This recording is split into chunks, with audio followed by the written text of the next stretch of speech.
राजस्थान के सूखे इलाकों में ऊबड़ खाबड़ अरावली पहाड़ियों से घिरा एक समय के महान साम्राज्य का कंकाल है। यह है भानगढ़ का किला। यह सिर्फ पत्थरों और गारे का एक खंडहर नहीं है, बल्कि एक ऐसी कहानी का स्मारक है जो इसकी मिट्टी में समा गई है। 17वीं सदी में बना यह शक्तिशाली किला आमेर के कछवाहा शासक भगवंत दास ने अपने छोटे बेटे माधो सिंह के लिए बनवाया था। यह किला सिर्फ एक सैनिक चौकी से कहीं ज्यादा था। यह एक थ्राइविंग शहर था, शक्ति और समृद्धि का प्रतीक, जिसे बड़ी बारीकी से प्लान किया गया था और जो जीवन से गुलजार था। इसकी दीवारें सुरक्षा के लिए थीं, पीढ़ियों के लिए एक विरासत को सहेजने के लिए। उन्हें लिटिल भी नहीं पता था कि यही दीवारें एक दिन एक भयानक शाप का कंटेनर बन जाएंगी, उन रहस्यों को समेटे हुए जो मरने से इनकार करते हैं। किले का लोकेशन ही इंटेंशनल लगता है, ऑलमोस्ट थिएट्रिकल। यह अलवर जिले के सरिस्का टाइगर रिजर्व में बसा है, एक ऐसी जगह जहां प्रकृति की वाइल्डनेस पहले से ही रहस्य की एक परत जोड़ती है। किले तक पहुंचने का रास्ता समय में पीछे जाने जैसा है, एक ऐसे लैंडस्केप से होकर जो अपने रहस्यों को बड़ी फियर्सली से गार्ड करता है। जैसे जैसे आप करीब आते हैं, किले का शीर स्केल स्पष्ट हो जाता है। यह एक स्प्रॉलिंग कॉम्प्लेक्स है, डिके की स्थिति में जमा हुआ एक शहर। वास्तुकला इसके निर्माताओं के कौशल का एक प्रमाण है। राजपूत और मुगल शैलियों का मिश्रण, ग्रैंड गेटवेज, ऑर्नेट टेम्पल्स और सावधानी से बिछाई गई सड़कें जो उस संगठित जीवन का संकेत देती हैं जो कभी इसकी सुरक्षात्मक एम्ब्रेस में फलता फूलता था। इससे पहले कि आप अंदर कदम रखें, किला आपको अपने इंपोजिंग गेटवेज से ग्रीट करता है। ऐसे 5 हैं, हर एक अतीत का एक साइलेंट सेंटिनल। मुख्य प्रवेश द्वार, हनुमान पोल, अभी भी फेडेड ग्रैंडर की भावना के साथ खड़ा है। एक बार अंदर आने पर एक पूरे शहर के खंडहर आपके सामने खुल जाते हैं। आप जौहरी बाजार की रूपरेखा देख सकते हैं, मुख्य बाजार गली जहां व्यापारी कभी अपना सामान बेचते थे और खरीदार रेगिस्तान की धूप में मोल भाव करते थे। पूरे कॉम्प्लेक्स में गोपीनाथ, सोमेश्वर और केशव राय जैसे विभिन्न देवताओं को समर्पित मंदिर फैले हुए हैं। ये पवित्र स्थान अब ईरिली क्वाइट, एक ऐसी जगह में पाइटी की एक अजीब भावना जोड़ते हैं जो प्रोफेन और डैम्ड से इतनी फेमस रूप से जुड़ी हुई है। आवासीय क्षेत्र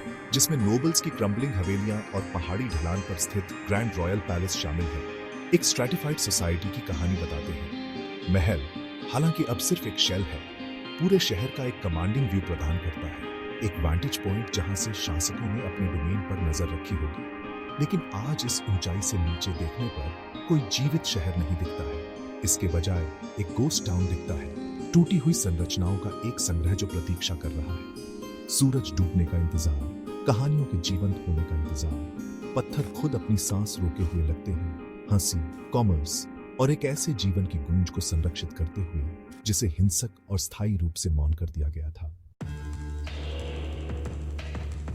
भानगढ़ का हर पत्थर एक कहानी फुसफुसाता है, लेकिन 2 कहानियां बाकियों से ज्यादा चिल्लाती हैं, सुनसान आंगनों और खाली हॉलों में गूंजती हुई।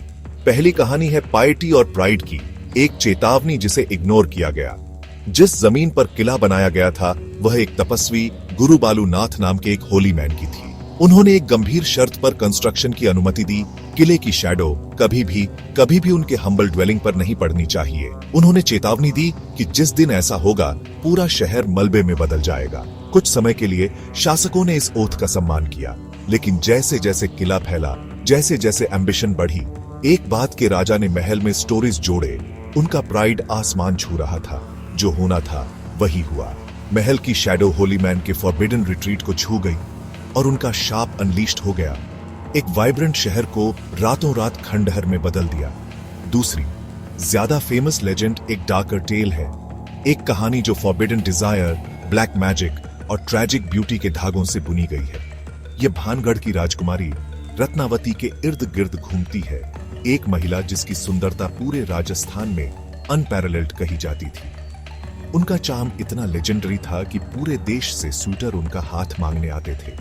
लेकिन उनके कई प्रशंसकों में एक लोकल टैंट्रिक सिंहिया नाम का एक सॉर्सरर भी था, जो उन पर पूरी तरह से मोहित था। वह जानता था कि सामान्य तरीकों से वह डार्क आर्ट्स का अभ्यास करने वाला एक राजकुमारी का दिल कभी नहीं जीत पाएगा। तो उसने उसी मैजिक का सहारा लिया जिस पर उसका कमांड था। उसकी डिजायर एक सिनिस्टर ऑब्सेशन में बदल गई, जिसने भानगढ़ में सभी के भाग्य को सील कर दिया। टैंट्रिक ने एक विकेट प्लान बनाया। उसने राजकुमारी की मेड को बाजार में उनके लिए परफ्यूम खरीदते देखा और उसे अपना वेसल बनाने का फैसला किया। अपने डार्क स्पेल्स का इस्तेमाल करके उसने तेल को एन्चेंटेड किया, एक पोशन बनाया जो राजकुमारी को जैसे ही वह उसे छुएगी उसे इरेजिस्टिबली प्यार हो जाएगा। हालांकि राजकुमारी रत्नावती सिर्फ खूबसूरत नहीं थी, वह एस्ट्यूट थी और उन्हें खुद भी मैजिक का कुछ ज्ञान था। उन्होंने सुगंधित तेल में इविल इंटेंट को महसूस किया। डिसेप्शन को समझते हुए उन्होंने परफ्यूम का इस्तेमाल नहीं किया, इसके बजाय उन्होंने बॉटल को पास किया।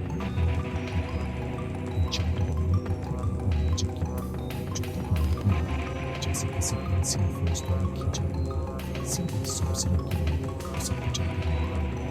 लेकिन टैंट्रिक को आखिरी बात कही, जैसा सांस के साथ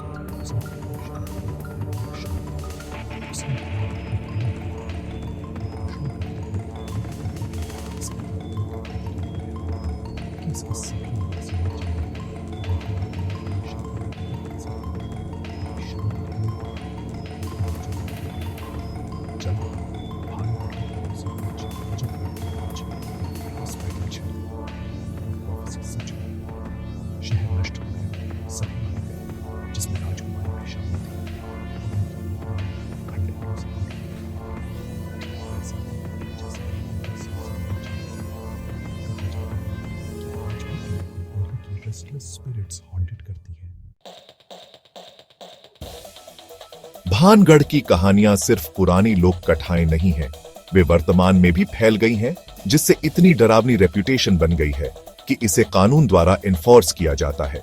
भारतीय पुरातत्व सर्वेक्षण, जो इस जगह की सरकारी संस्था है, उसने भानगढ़ पर एक बहुत ही अनयूजुअल रिस्ट्रिक्शन लगा रखा है। प्रवेश द्वार पर एक प्रमुख साइन स्पष्ट रूप से सूरज उगने से पहले और सूरज डूबने के बाद किले में एंट्री को मना करता है। यह किसी हिस्टोरिकल मॉन्यूमेंट के लिए कोई टिपिकल रूल नहीं है। यह सीधे तौर पर उस डार्क रेप्यूटेशन को स्वीकार करना है जो इस जगह से चिपकी हुई है।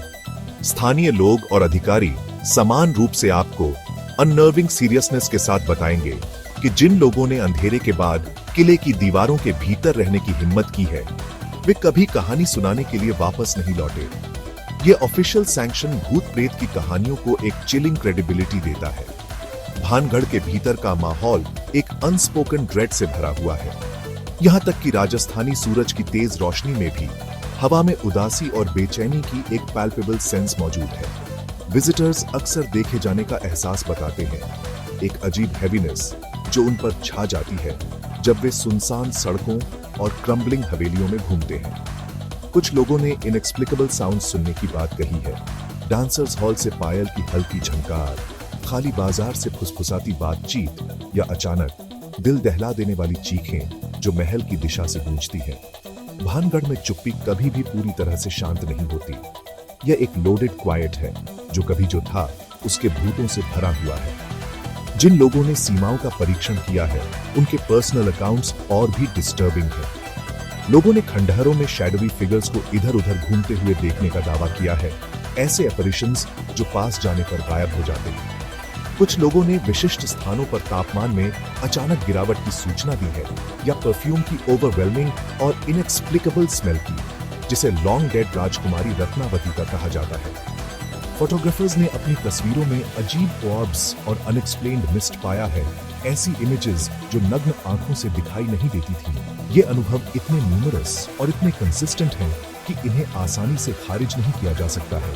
यह एक ऐसी जगह की तस्वीर पेश करते हैं जहां जीवितों की दुनिया और मृतकों की दुनिया के बीच का पर्दा टेरिफाइंगली पतला है। खुद लैंडस्केप भी डर की भावना पैदा करने के लिए इंस्पायर करता है।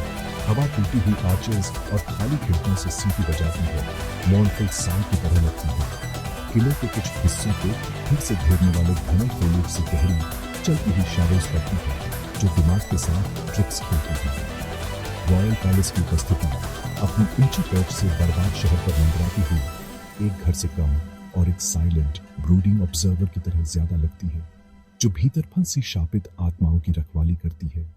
यह chilling legends, official warnings, personal testimonies और एक इनहेरेंटली स्पूकी एनवायरनमेंट का यह कॉम्बिनेशन ही है जो भानगढ़ को सिर्फ एक हिस्टोरिकल साइट नहीं बल्कि एक लिविंग ब्रीदिंग हॉरर स्टोरी बनाता है।